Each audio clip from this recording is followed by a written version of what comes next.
Hola hermanos, el día de hoy, 6 de octubre del 2023, es viernes de la 26ª semana del tiempo ordinario. Pero hoy es primer viernes de mes, por eso está el Sagrado Corazón de Jesús ahí, para que no se nos olvide que precisamente los primeros viernes debemos hacer momento de oración, momento de reflexión, momento de madura conversión, para dejar que la fuerza del amor de Cristo, de su infinito amor, de ese corazón que tanto nos ama, que nos ha amado y nos seguirá amando, toque nuestra vida. ¿Para qué? Para que podamos reparar todo el daño que hemos hecho a los sagrados corazones. ¿Ok? Primer viernes, así que actos de reparación, por favor, el día de hoy. Bueno, hoy es día de San Bruno de Colonia. Bruno es el fundador de los cartujos, de la orden de los cartujos. Él nace en Colonia, de hecho, alrededor del año 1030 se supone. Se dirige ya muy joven a Reims, que en ese momento en Francia es el foco cultural más importante. Era una persona muy inteligente, sobre todo era muy versado en las Sagradas Escrituras. Termina siendo el encargado como director, digamos, de la escuela catedralicia ahí en Reims. Es canónigo, el obispo lo nombra canciller suyo. Es decir, tenía una vida, vamos, extraordinariamente orientada, digamos, en el sentido de hacer carrera eclesiástica. Incluso se suponía que él iba a ser el que iba a quedar como arzobispo ahí, pero él decide que no, que su vida realmente él quería una vida apartada, una vida contemplativa, y así que se dirige con San Roberto a la zona de Molems. Ahí Roberto ese era el fundador del Cister, ¿no? De la orden del Cister, de los cistercienses, que tanto bien harán en la iglesia en ese tiempo, ¿no? Y luego se da cuenta, junto con otros 6 compañeros que tiene, que no, que quiere una vida todavía un poquito más exigente, ¿no? Y se va hacia Grenoble, donde está Hugo, San Hugo de Grenoble, famoso, ¿no? Y él les indica, bueno, miren, una vida de austeridad, váyanse a las montañas de Chartreuse. Chartreuse, que hay helado ahí, oigan, hay mucho frío, y entonces allá se van a vivir, y Chartreuse en latín se dice Cartusia, y entonces por eso viene el nombre de los cartujos, del lugar donde estaba el monasterio. Todavía hay un monasterio de cartujos ahí. La vida era definitivamente de contemplación. Cada uno se quedaba en su celda, como dicen en los monasterios, y solamente se juntaban para las oraciones en común, que normalmente era tardísimo en la noche. No es lo que nosotros hoy hacemos como oficio de lectura, pues eso eran los maitines, y entonces se hacía a las 12 de la noche, a la medianoche, ¿no? Y luego para celebrar la Santa Misa, pero por lo general cada uno estaba en lo suyo, ¿no? Muy, muy solitario, muy apartado. Resulta ser que el pobre, bueno, ya está viviendo feliz de la vida, digo en el sentido de su vida contemplativa, y lo manda a llamar el Papa. Urbano II había sido alumno suyo en Reims, y entonces lo manda a llamar para que le ayude a que continúe la reforma. Estamos en la época de la lucha de las investiduras, de la reforma gregoriana. De hecho, Urbano II es posterior a Gregorio VII, que es de quien toma el nombre la reforma, ¿no? Pero a él no le va, y entonces le pide, Santo Padre, déjeme irme a un monasterio. Y le dice, sí, vete, pero no te vas hasta allá arriba, no te vayas hasta la Cartuja, quédate aquí cerca. Y entonces él se dirige, le pide que se quede ahí en Roma, ¿no? Y entonces, en Italia, pero entonces en la región de la Calabria, ahí se va él a una zona que es Santa María de la Torre, y ahí pues se va a quedar bien. Lo habían nombrado, incluso lo quería nombrar el Papa obispo ahí de Reggio Calabria, pero él decide que no. Va a morir ahí en Calabria el 6 de octubre del año 1101, más o menos, se calcula un poquito más de 70 años que tenía. Fue beatificado, de hecho es un asunto particular, ¿no?, en 1514, y canonizado en 1623 por el Papa Gregorio XV. Bueno, vamos. La vida de los monjes no es tan interesante, no es tan llamativa, si lo piensan por un momento. O sea, es que como no le entendemos del todo, y los cartujos son muy, muy rigurosos, eso de quedarse en su celda. En mi tiempo de seminario bromeábamos mucho, porque aquellos que se quedaban y no hacían vida comunitaria, y no iban a jugar, y no salían ahí mucho, sino que estaban encerrados en sus celdas, entonces nosotros les decíamos cartujos. Bueno, vamos, era una broma, ¿no? Perdón que de repente no pretendo bromear ofender con eso a los hermanos cartujos, sino que sencillamente era la manera que teníamos nosotros por aquello de cada uno en solitario. Es legítima, es una vocación, y es una vocación dentro de la iglesia que hace mucho bien, ha hecho muchísimo bien. Vamos, hoy leemos, y solo hoy, porque mañana como es día de Nuestra Señora del Rosario, no lo vamos a leer, pero leemos el profeta Baruc. Ya la próxima semana comenzamos a leer Jonás. Bueno, entonces ya dejaremos atrás estos textos que de alguna manera son posexílicos, ¿no? Aunque Jonás es posexílico también. Bueno, Baruc, capítulo 1, versículo del 15 al 22. Reconocemos que el Señor Dios nuestro es justo y todos nosotros, los habitantes de Judea y de Jerusalén, nuestros reyes y príncipes, nuestros sacerdotes, profetas y padres, nos sentimos hoy llenos de vergüenza, porque hemos pecado contra el Señor y no le hemos hecho caso. Lo hemos desobedecido y no hemos escuchado su voz ni hemos cumplido los mandamientos que Él nos dio. Desde el día en que el Señor sacó de Egipto a nuestros padres hasta el día de hoy, no hemos obedecido al Señor nuestro Dios y nos hemos obstinado en no escuchar su voz. Por eso han caído ahora sobre nosotros las desgracias y la maldición que el Señor anunció por medio de Moisés, su siervo, el día en que sacó de Egipto a nuestros padres para darnos una tierra que emana leche y miel. No hemos escuchado la voz del Señor nuestro Dios conforme a las palabras de los profetas que nos ha enviado, y todos nosotros, siguiendo las inclinaciones de nuestro perverso corazón, hemos adorado a dioses extraños y hemos hecho lo que el Señor nuestro Dios reprueba. Palabra de Dios. Te alabamos, Señor. Interesante examen de conciencia, si lo ven, ¿no? Porque primero es plural, ¿no? O sea, el profeta habla en nombre de todo el pueblo. No hemos escuchado la voz del Señor, no hemos.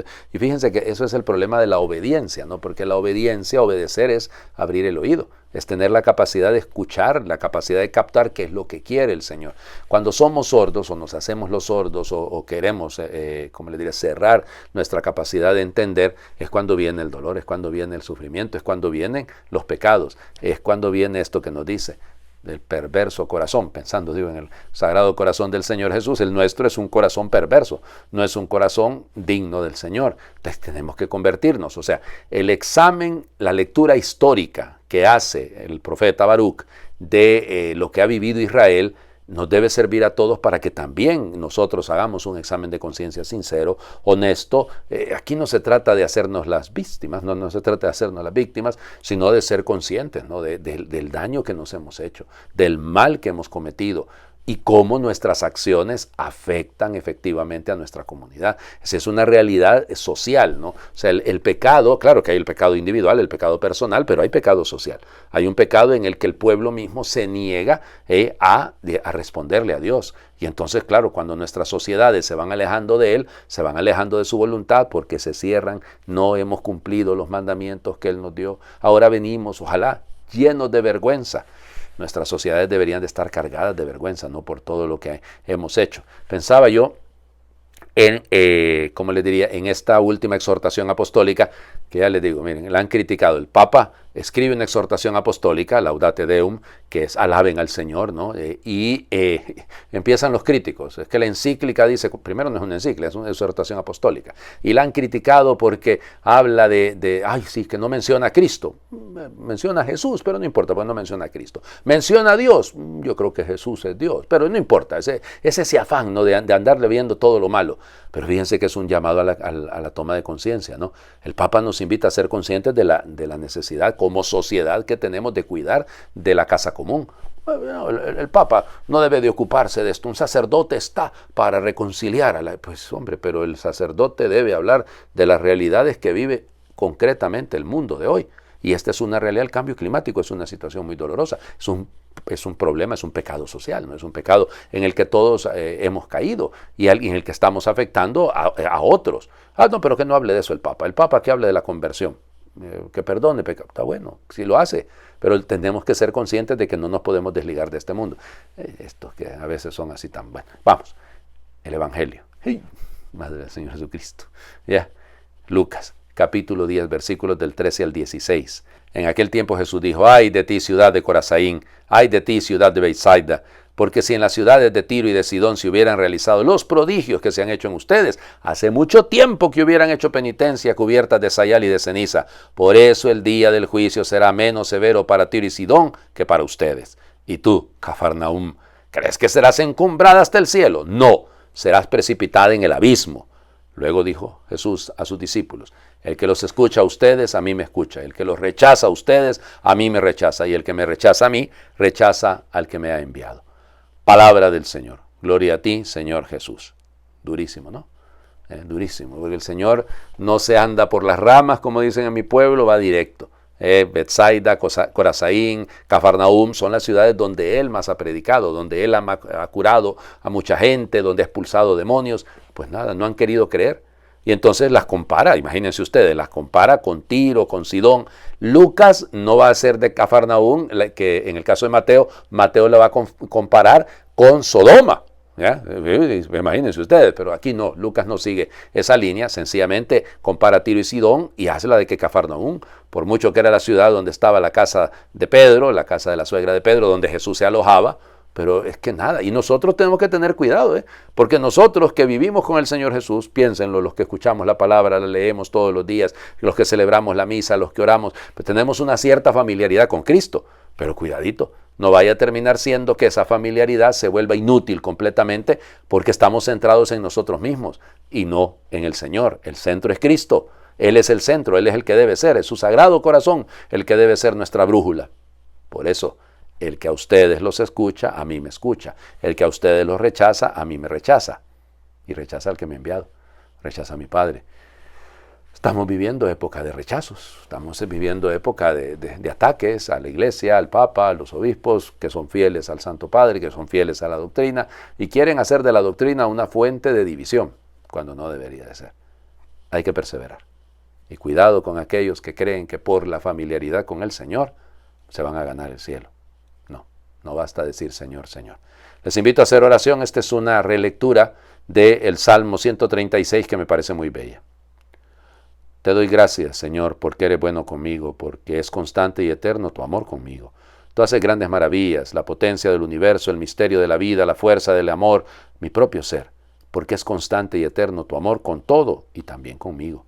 Me sacaste de aquello que en un tiempo me hizo esclavo, con mano tensa y fuerte brazo, como tira de uno aquel que es buen amigo, porque es constante y eterno tu amor conmigo. Cuando no tenía fuerzas, me abriste el camino. Pasé y fui salvado por ti de la esclavitud. Sentí en mi vida una vez más que es constante y eterno tu amor conmigo. Me llevas al desierto, pero vienes conmigo, me sacas y me guías a tu estilo, haciendo brotar fuera aquello que en mí tú pusiste escondido. Pero yo nunca supe por qué no había podido. Quitaste de muy dentro poderes escondidos, rompiste mis cadenas y viniste conmigo. Yo a tientas descubría, porque es constante y eterno tu amor conmigo. Tú me das, Señor, el pan que necesito, el pan que me da vida y aunque me canso, vivo. Si recuerdo mi historia, has puesto en cada instante el pan que necesito. No me dejes ahora, hazme experimentar que es constante y eterno tu amor conmigo. Amén. Señor esté con ustedes y les bendiga a Dios por intercesión de San Bruno de Colonia, el que es Padre, Hijo y Espíritu Santo, y su bendición descienda, les acompañe siempre. Sagrado Corazón de Jesús, en ti confío y espero. Feliz viernes para todos.